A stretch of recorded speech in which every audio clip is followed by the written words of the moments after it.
Good afternoon to all of you, my second year IBA students.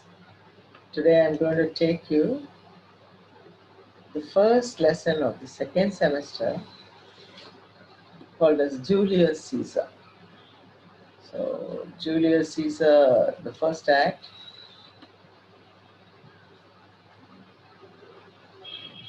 you should understand the author of this.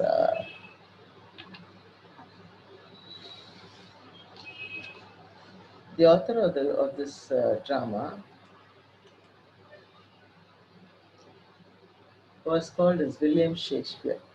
He belongs to 16th century of the uh, English literature, a great English dramatist. No one can be on par with him with his dramas or with his language or with his way of building up the plot and so on and so on.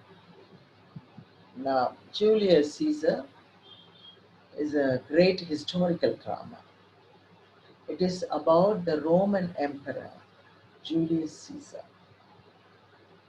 His own thought with the history, his own imaginations with the history. He has written this beautiful drama with 5 acts. In each drama, Act 1, Act 2, Act 3, Act 4, Act 5 is there. Now, in each scene, in each act, within an act, there are scenes, different scenes. Act 1, Scene 1, Scene 2, Scene 3, Scene 4. So the plot or the theme of the drama develops through these acts as well as the scenes.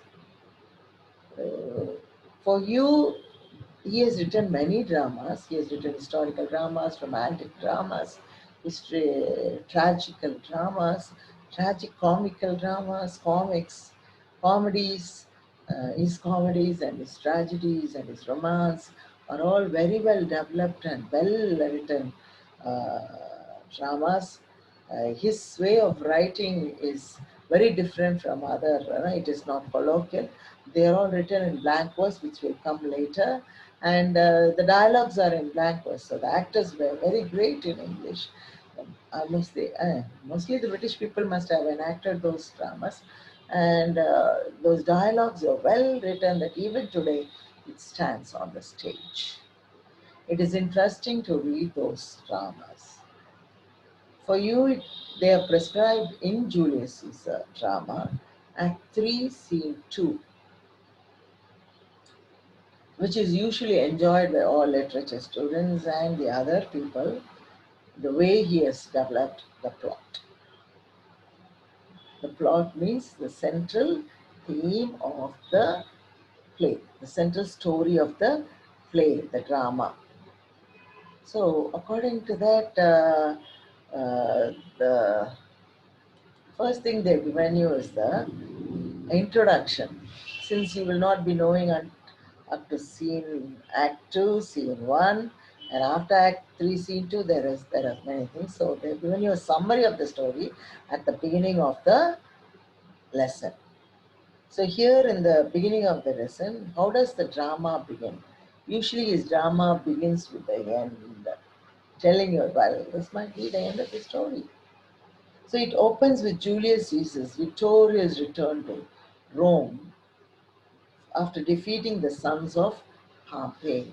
So now this situation in Rome was there was no king, but there were many senators who were ruling the common people or the subjects of Rome.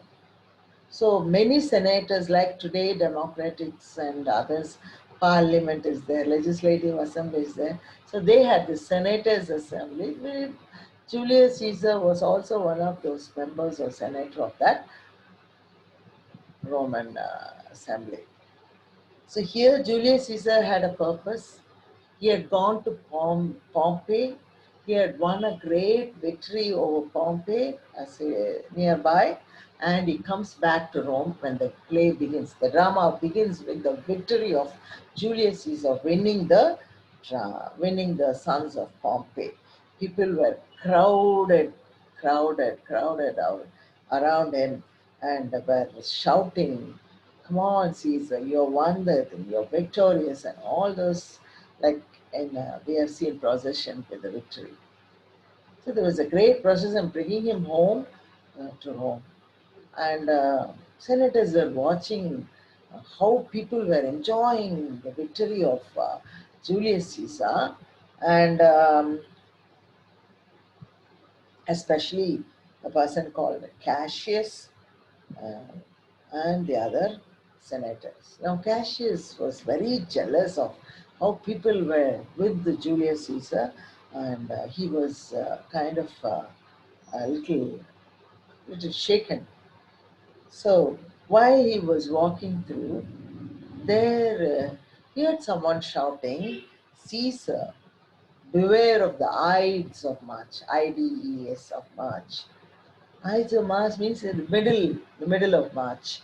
Beware of it. There is something bad is going to happen. So they called him soothsayer. Soothsayer is when somebody tells you something is going to happen to you, or some good thing or some bad thing, like that.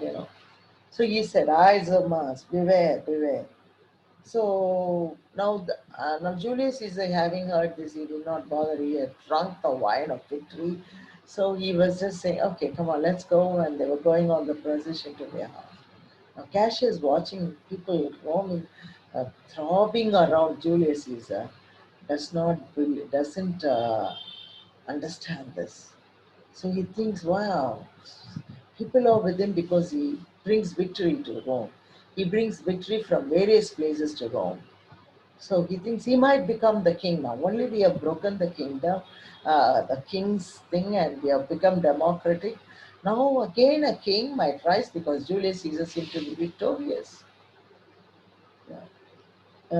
Among the senators, there was his best friend called as Brutus, very dear most friend, very dearmost. I mean, Caesar was very close to Brutus, and Brutus also was very close to Caesar. He was a very nice, honorable man.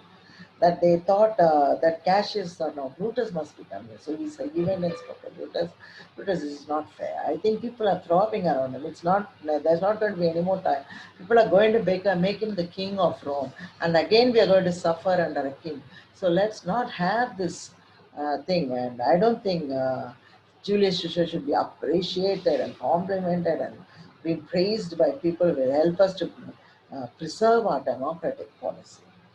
So he convinces Brutus that Caesar should not live any longer. And there's going to be a Senate assembly for which Julius Caesar is being invited. Now, Calpurnia has a dream. His wife, Calpurnia, has a dream, and she says, "Don't go to Senator's house because I dreamt that something would happen to you." But then uh, Brutus, his full name is Decius Brutus, he comes home to pick him up to Senator's house. And he tells, "Come on, come." Now, Caesar was thinking this and that. Okay, my wife is asking me not to go. Maybe I shouldn't go and all that. Those kinds of thoughts were going on. But Brutus makes sure to come home and pick him up to Senator's house. So when they go there, uh, as they were dealing with some cases, uh, he was uh, he was stabbed by Cassius and others. And Caesar was shocked. Why? Why was he being? And the last stab was from his friend Brutus. Caesar was very brave, but very courageous man, and he could still have lived if not for Brutus, because Brutus was his friend. Why was he stabbing him? What was the reason? And so he dies. Now there was another man who liked Brutus, who liked Caesar a lot. He was also very close to him, like a son. So he comes to the senator's house and he finds Brutus being killed by most of his friends. And he says, "What? What has happened to Caesar?" And Brutus explains to Mark, "Okay, Antony, this is because we decided to kill him. We decided to move him away from Rome because he was almost becoming the king. So I also decided on killing him." So he is killed now. Now in Act 3, Scene 2, Brutus justifies now he has to, since it's a senators assembly, a democratic thing, now they have to justify why they killed Caesar. When he has brought Rome so many victory and so many things to Rome, why should he be killed? So in Act 3, Scene 2, we come here where Brutus is justifying to the common people why they murdered Caesar, and Mark Antony gets permission from Julius Caesar to conduct his funeral among the common people and make a speech on that. So he brings in the body among the common people and speaks um, of Caesar, of Brutus, in a very knacky way that people understand that Brutus, Cassius, and others have misunderstood Julius Caesar and has killed him. So there was a very, after that, we find that there was a great riot. People started fighting and against Brutus and other people. They ran away from Rome, and there was a great battle between the Antony, Octavius Caesar, and others. And the other side, uh, Brutus and other senators. So uh, at last, Marcus Brutus also is also killed, kills himself with the same knife that he killed Julius Caesar when he understands who was Julius Caesar. So that's a thing. So we are now just going to deal with Act 3, Scene 2. I've given you the text here in the PowerPoint. So we're going to start with it. I don't have much time to go through much of the news, but I'll still give you some more important ones. So Brutus here speaks to Romans. Be patient till the last. Romans, countrymen, and lovers, hear me for my cause, and be silent that you may hear. So it's a common place where common people have come together. So now he's making a speech here. You can see here where people are there standing around and he's making a speech. Romans, countrymen, lovers, and hear me for my cause, and be silent that you may hear. Believe me for mine honor, and have respect to mine honor that you may believe. Censure in your wisdom. Censure in your wisdom, and awake your senses, that you may be the better judge. If there be any in this assembly, any dear friend of Caesar's, to him I say that Brutus' love to Caesar was no less than his. If then that friend demand why Brutus rose against Caesar, as this is my answer. Not that I loved Caesar less, but that I loved Rome. So here he starts his speech with his countrymen, trying to justify the murder of Julius Caesar. He says, wow, you know me, you better listen to me. I'm an honorable man. All of you have respected me. You know, I come from a very good background and all that. And he says, now listen to me. If there are any good friends here or good fans of Caesar here, you better understand there is nobody, I'm equal to all of them. I loved him more. So if you question, if you love him, why do you murder him? Then I will tell you, I loved him, but I loved Rome more. So I loved my country more. So there's a reason that's why I killed him, because had you rather Caesar were living and die all slaves than that Caesar were dead to live all free men. Right now, all we have broken the bondage of kings. We have all become democratic.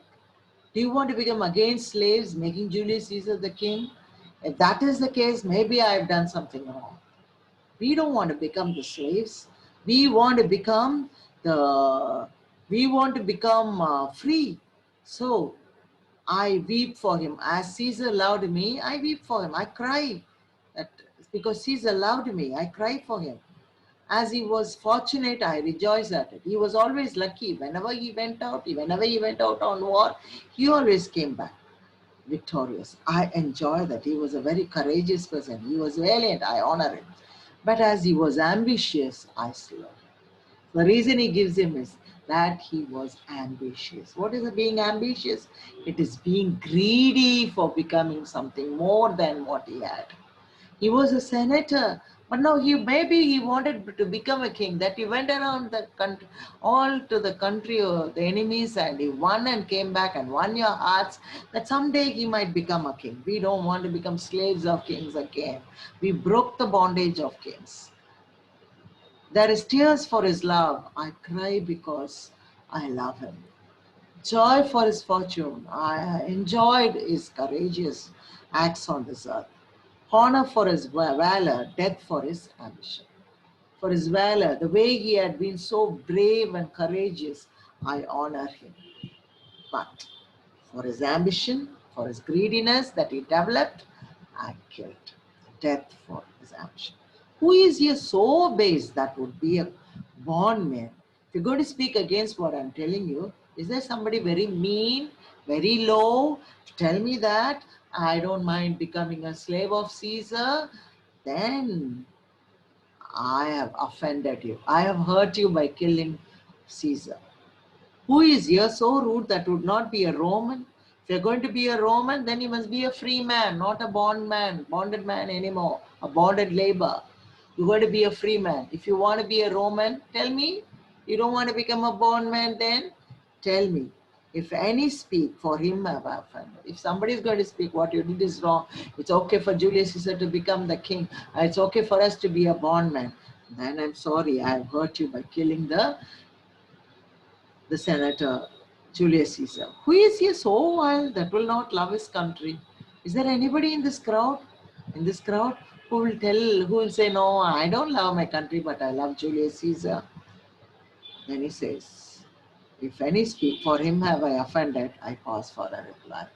So he says, if there is anyone in this place who is who does not want Caesar to be dead, rather want him to be a king, and rather him be the subjects be his laborers, subject be his slaves, I am sorry.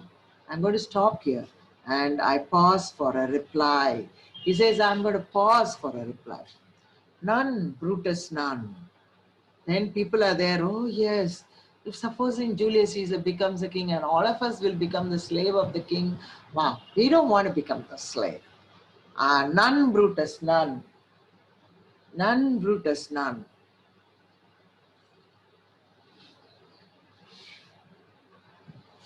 Then none have I offended, I have done so. So people reply, no. All of us love Julius Caesar.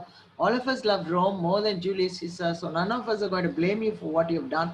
Then none have I offended. I have done so more to Caesar than you shall do to Brutus. I have not hurt anyone. Have I? So I have done something good for you. So he says, then none have I offended. Enter. So the next is, enter Antony and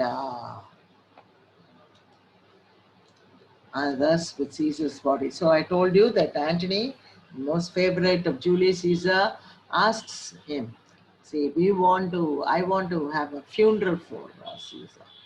It's okay if killed him, but I want to have a funeral for Caesar before the Marcus, common people. So here the author writes, enter Antony and others with Caesar's body. Here comes his body, mourned by Mark Antony, who, though he had no hand in his death, shall receive the benefit of his dying, a place in the commonwealth. As which of you shall not, with this I depart, that as I slew my best lover for the good of Rome, I have the same 30 dagger for myself, when it shall please my country to need my death. So here he introduces Antony because people believe in the honor of Brutus more. They respect more Brutus like they respected Caesar. So he introduces Antony. He says, now Antony is entering with Caesar's body. He says, here comes the body of Julius Caesar. He's being mourned by Antony. And he did not kill him. Antony did not kill him, but he shall receive the benefit of his death, because our Rome is going to be still free from the kings, as which you shall not. So with this, I'm going to go away.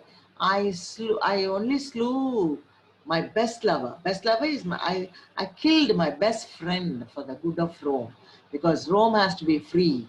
It need no more kings. So I killed him, and I have the same. I have the sorry. I have same 30 is the line number. I have same dagger for myself. I have saved the knife that I killed. I stabbed Julius Caesar. When it shall please my country to need my death. If Romans are going to need my death at any time, I will kill myself with the same, or kill me with the same knife I killed Julius Caesar. So he finishes, so he introduces Antony to people, and since Antony was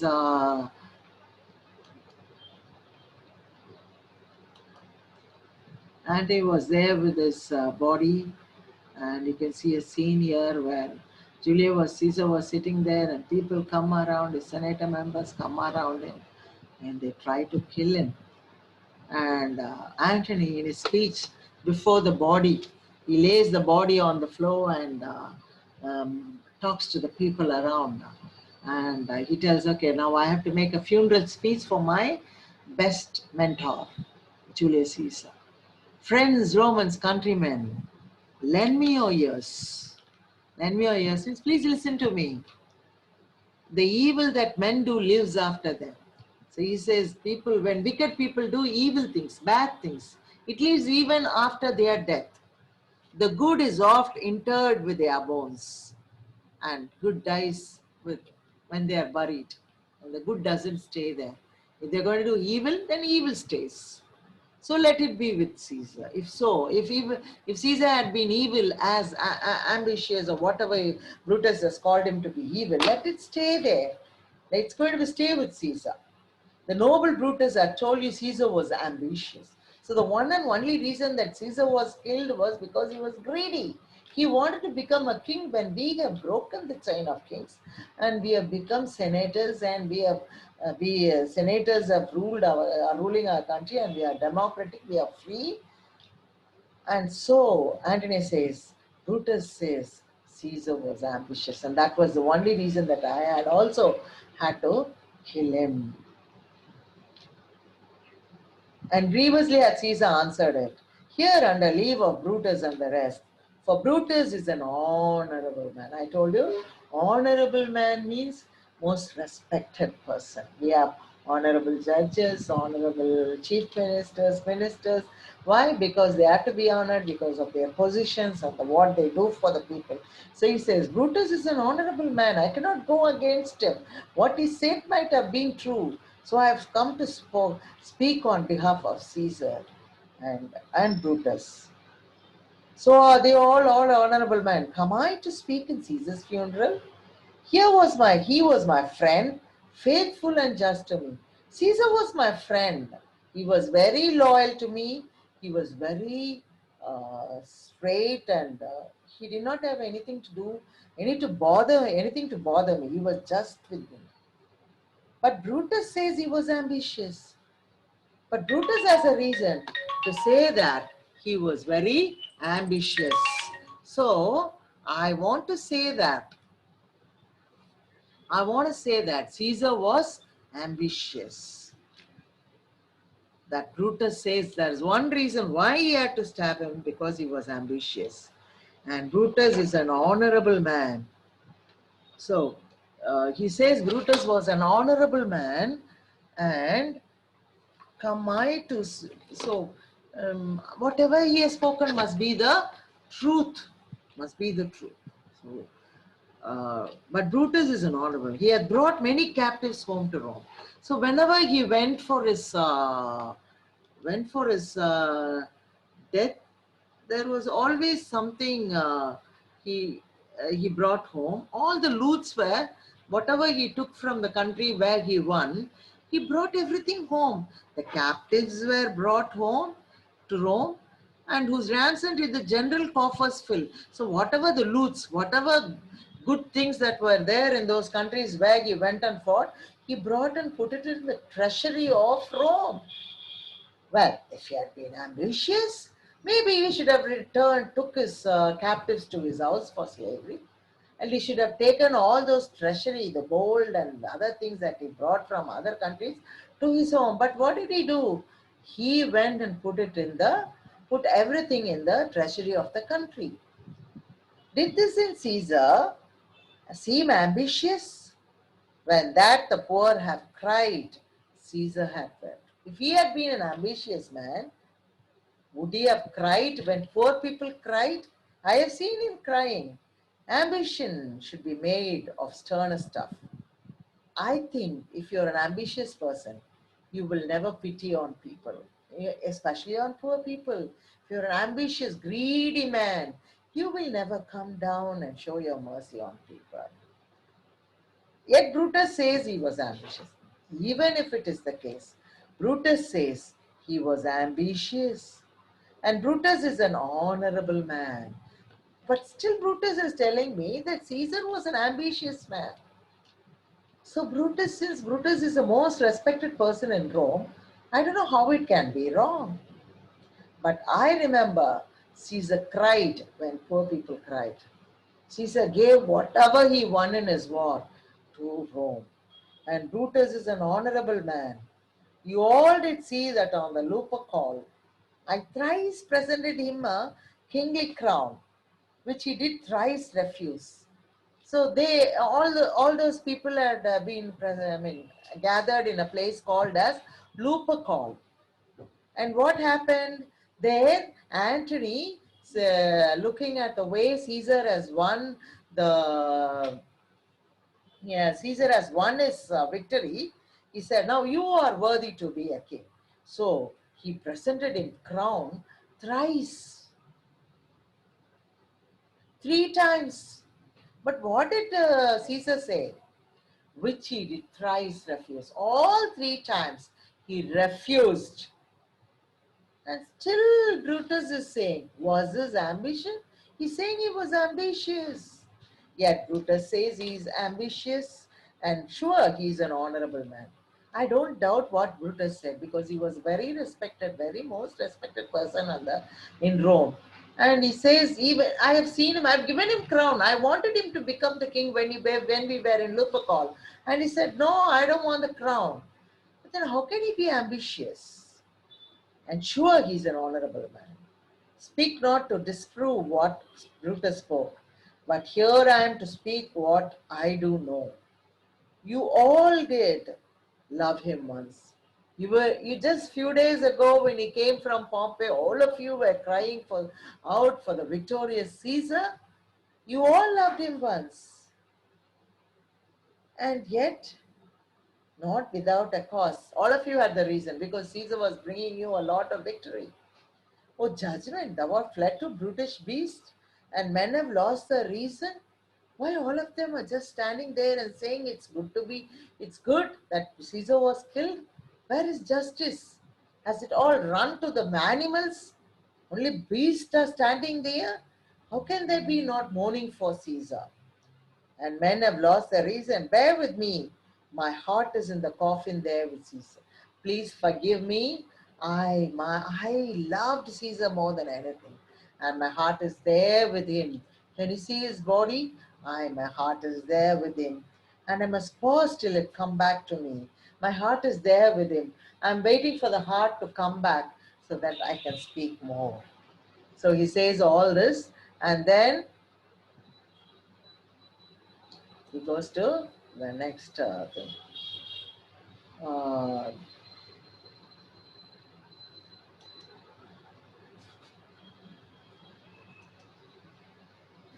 so we see in that in between there are other citizens. Wow, what he says is also right. What he says is also right. He should be given.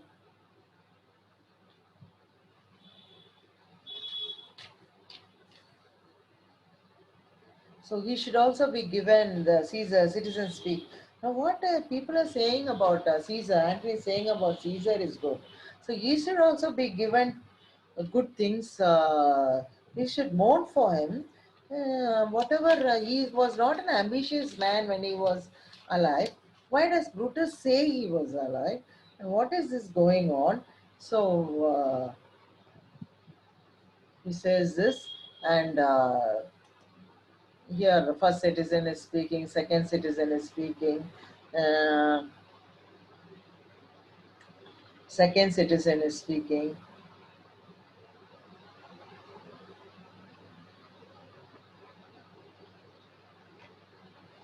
Second citizen is speaking.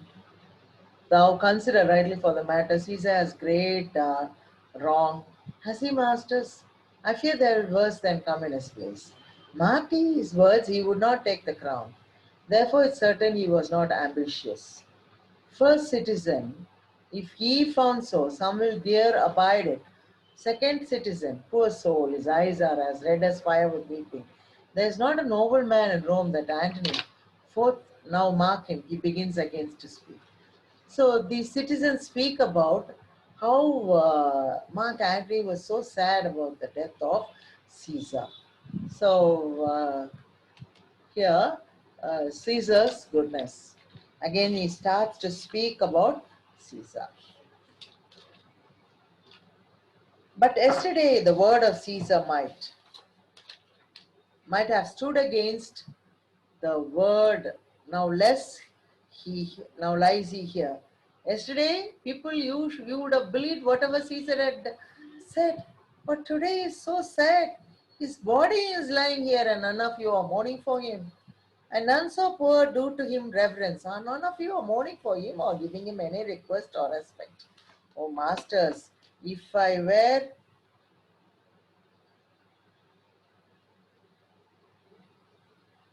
if I were to if I were to rest O masters, if I were to dispose to stir your hearts and minds to mutiny and rage, I should do Brutus wrong and Cassius wrong, who you all know are honorable men. So he says, wow, Caesar, what happened? What happened? Yesterday, if Caesar had spoken, all of you would have listened, but he is lying here all dead. And now you are not giving him, not even crying for him, but you're not even respecting his body today. But if I'm going to talk to you, your hearts may rise and your body, your heart, and you might be angry, rage, mutiny and rage. You might kill people. I should do Brutus wrong and Cassius wrong. If I'm going to speak for Caesar, then I might do wrong for Brutus and Cassius who had stabbed him for one and only reason because they want to save Rome. They're all honorable men. I don't want to do that because they are all honorable, most respected person on Rome. I will not do them wrong. I rather choose to wrong the dead, to wrong myself and you. So I'm not going to do anything wrong to Brutus. I'm not going to do anything wrong to Cassius who killed Caesar. But I'm going to wrong. If I'm not going to do it, then I'm going to do something wrong to the Caesar who is dead. I'm going to wrong myself because I love Caesar. And I'm going to do wrong to you because I'm not going to explain what has already happened. Then I will wrong such honorable men. But here is a parchment with the seal of Caesar. I found it in his closet. It is his will. Let but the commons hear this testament, which, pardon me, I do not mean to read. And they would go and kiss the dead Caesar's wounds, and dip their napkin in his sacred blood. Yeah, beg a hair of him for memory, and dying mention it within their wills. Bequeath it as a rich legacy unto their issue. So here he brings in a great thing about Caesar. He says, yeah, they are all honorable people. I cannot wrong them. I cannot tell you. If I'm going to praise Caesar, then I'm going to wrong them. I'm going to do something wrong to them, so I'm not going to do it.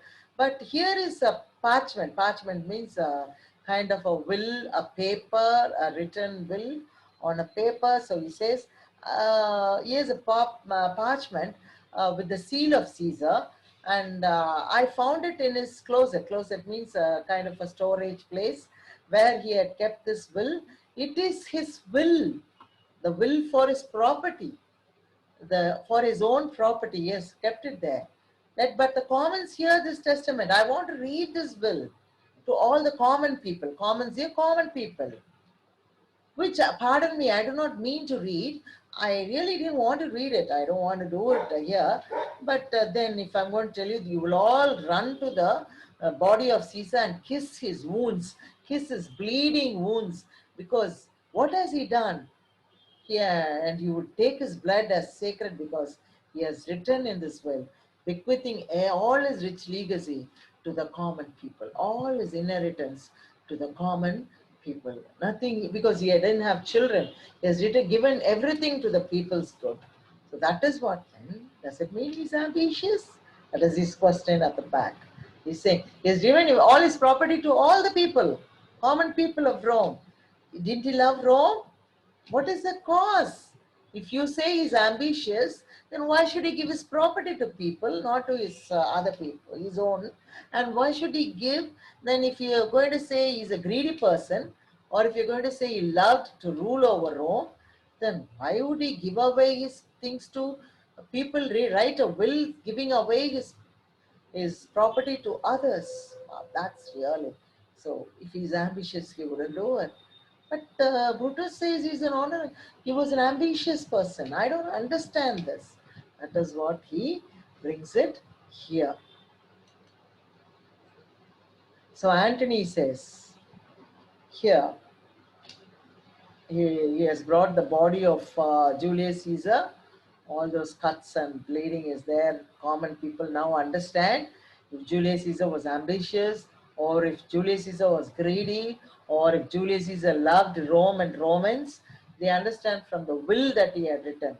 So Julius Caesar proves, Antony proves that Julius Caesar was neither ambitious nor greedy, nor, and he loved Rome more than anything. So Antony is now requesting the people, if you have tears, prepare to shed them now. You all do know this mantle. So he shows that a cloth that was around Caesar when he had come to the Senate house. He's going to tell them something about it. The shawl that you put around when as a Roman is called as a mantle. So that was really costly things those days. So I remember the first time ever Caesar put it on. It was on a summer evening in his tent. That day he overcame the nerve. I remember seeing this mantle, the shawl that he's wearing on himself. He was wearing it on one summer season. Where was he then? He was near camping around a city called Nerville, and he was wearing it then. But now look in this place. Ran Caesar's dagger through. See what a rent the envious Casca has made. Through this the well-beloved Brutus stabbed, and as he plucked his cursed steel away, mark how the blood of Caesar followed it. So he says, wow, can you see this mantle? Can you see this mantle that he was wearing in Nerville? I've seen him being proud about wearing that mantle. But through this, Cassius had stabbed with his knife. Not only Cassius, Casca, the most jealous person on earth, he had killed him through this. Can you see the blood flow around it? But especially here is the place where Brutus killed him, and the blood just flowed out. And as he plucked his cursed steel away, mark how the blood of Caesar followed it. So blood of Caesar just ran out, as I told you. He could have even won or been courageous and lived more with all these people stabbing him. But when Brutus stabbed him, he lost all his courage because of his love for Brutus and said, even you are killing me, then there must be a reason. And he died. So he said, when Brutus killed him, blood just overflowed from his body, as rushing out of the doors to be resolved.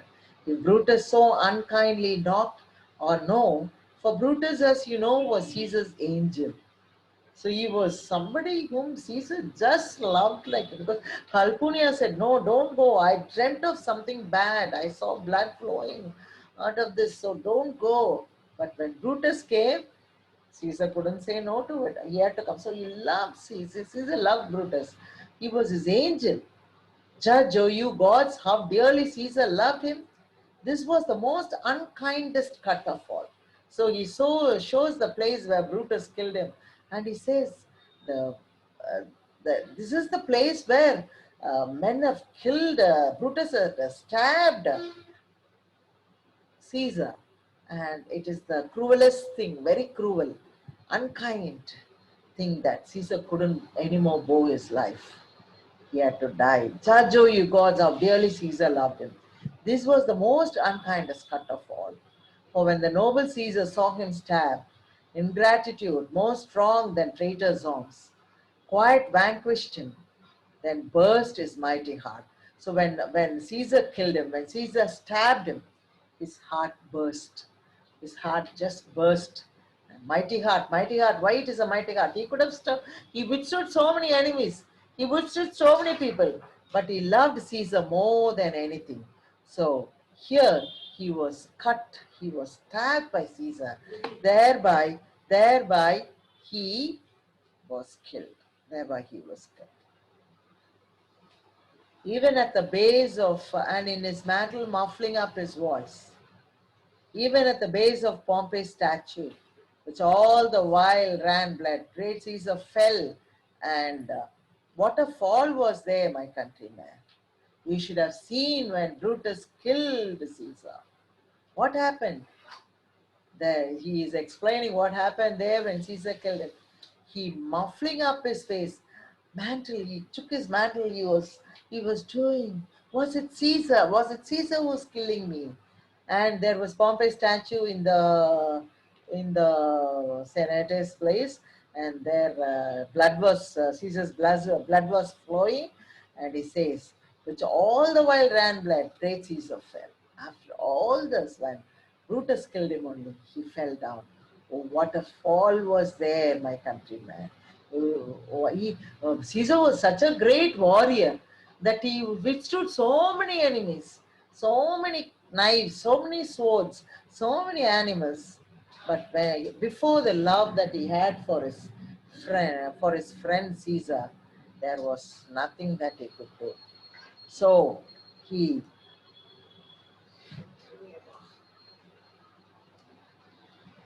so you could see that he was given this.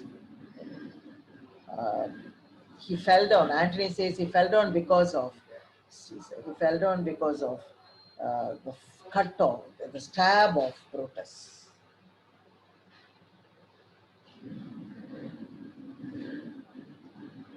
Good friends, sweet friends, let me not stir you up to such a sudden flood of mutiny.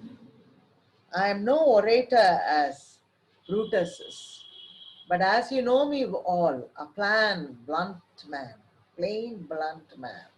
that love my friend, and that they know full well, that gave me public leave to speak of him. For I have neither wit, nor words, nor worth, action, nor utterance, nor the power of speech to stir men's blood. I only speak right on. I tell you that which you yourself do know.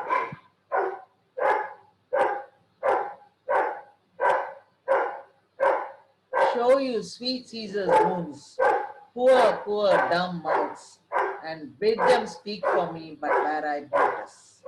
So he is calling upon all those common people as good friends, sweet friends.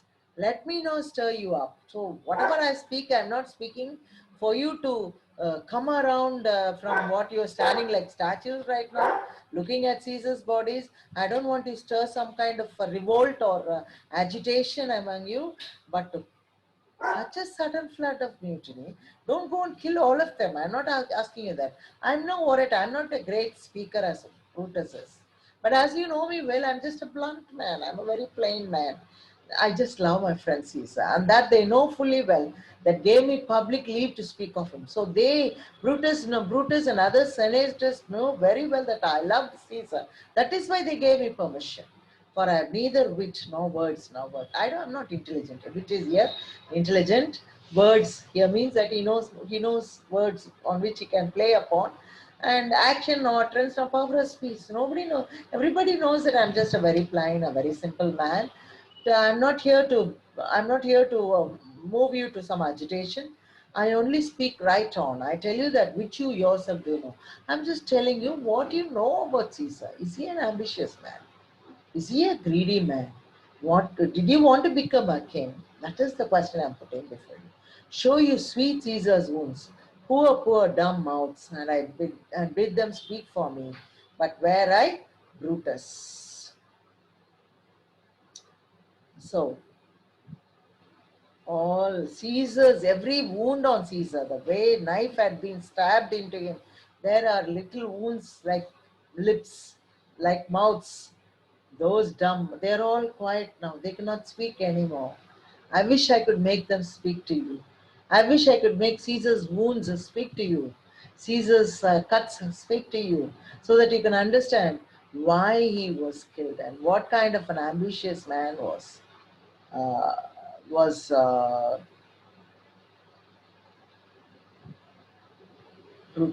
Caesar.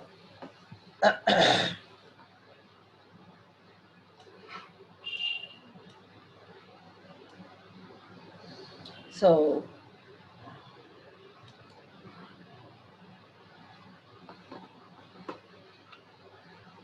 and Antony, there were an Antony would ruffle up your spirits and put a tongue in every wound of Caesar that should move the stones of Rome to rise and mutiny. So at the end he says, I'm not a great orator, but then and Brutus Antony, there were an Antony would ruffle up your spirits. I wish I was an Antony. I'm a Brutus Antony now. I'm Antony and Brutus. But if Antony was there, he would just move you out and make a riot. And Brutus Antony, there were an Antony would ruffle up your spirits and put a tongue. I would just put tongues in all the wounds of Caesar, and that will speak to you. That will move you to stone the stones of Rome to rise and mutiny. I want you. I would not you, but at least the stones of Rome will tell the history of Julius Caesar if the tongues speak to them. Rome should understand what Julius Caesar had done. So this is the picture all available about Shakespeare. So thank you for listening to this class. I hope you understand what I taught you. You can go through this at least once or twice. And as long as you understand, if you don't understand, you can question me through your WhatsApp. Thank you.